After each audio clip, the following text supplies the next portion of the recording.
Patch and the Mysterious Key. In a small colorful town lived a little girl named Patch.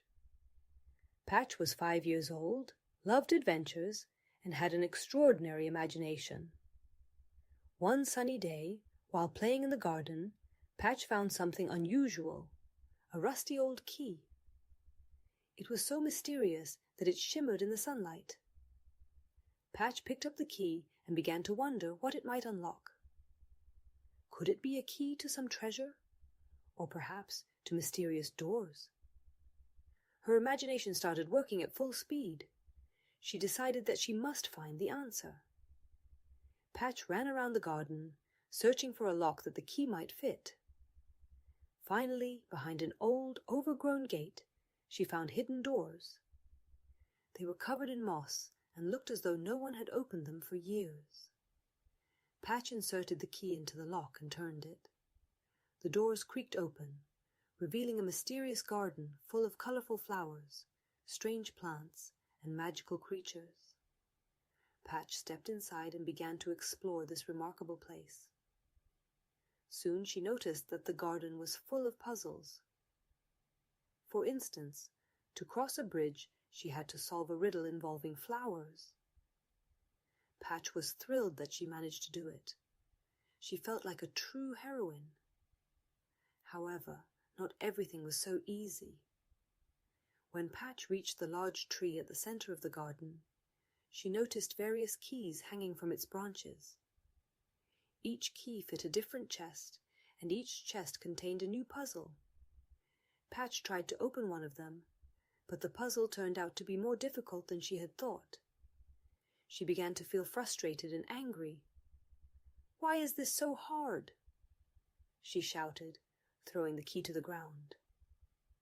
Patch sat under the tree and began to cry. She felt that she couldn't manage, that the puzzles were too difficult. Then a little fairy named Lila approached her. "Why are you crying, Patch?" asked the fairy. Patch told her about her difficulties and how much she wanted to solve all the puzzles, but she felt she wasn't good enough. Lila smiled and said, "You know, Patch, everyone has difficulties. Even I do. But it's through them that we learn and become stronger. Try again. Don't give up so easily." Patch took a deep breath and decided to try again. This time she approached the puzzle with new energy and determination. She started thinking about how she might solve the problem instead of getting angry. After a few attempts, she managed to open the chest.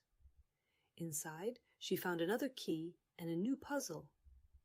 Patch continued her adventure, solving more puzzles. Each one was harder than the last, but Patch began to understand that failures are part of learning. Each puzzle she couldn't solve immediately taught her something new. Finally, she reached the last chest. It was the largest and most beautiful of them all. Patch knew it would be the hardest puzzle, but she was ready. After many trials and errors, she managed to open the chest. Inside, she found a golden medallion inscribed with the words, "To the brave and persistent." Patch felt incredibly proud. She realized that through her failures, she had learned a lot about herself and the importance of not giving up. Fairy Leela appeared again and said, "See, Patch? Failures are part of learning. Thanks to them, we can achieve great things." Patch returned home with the medallion around her neck and a smile on her face. She knew that now, when she encountered difficulties, she would remember her adventure in the mysterious garden and how important it is not to give up.